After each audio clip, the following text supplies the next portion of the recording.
Aldo Puno napatay matapos maaksidente sa Lunes ang kaagahon. May report si Romeo Subaldo.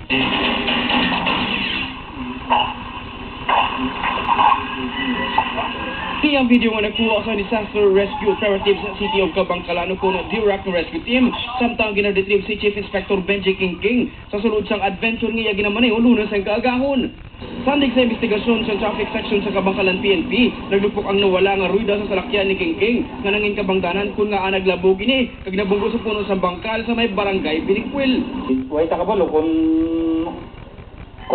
ang driver naratol or naratel o sa Tagasigon na what siya sa control sa manibela. Patay na si King sa maglabot sa ospital. Sulod sa mga rescuer, nabudayan pa sila sa pag-retrieve sa kay King. Bangod sa naipit siya sa sulod sa iyang salakyan. Weekend kami nga pagkasa pasyente tungod sa sitwasyon sa salakyan. Dalaw pulupudlay kag medyo ang gamit namon daw may aram kami gamit pero daw medyo kulang-kulang on extrication ng pagambalan. Si King ang tumanok sa Cabangcalan kag aid di campo con close insecurity ni Department of Interior and Local Government Secretary Reynaldo Puno. Naagpuli siya agad bisitaw ng iyang pamilya. Kasi isaway na binuligon. Buot.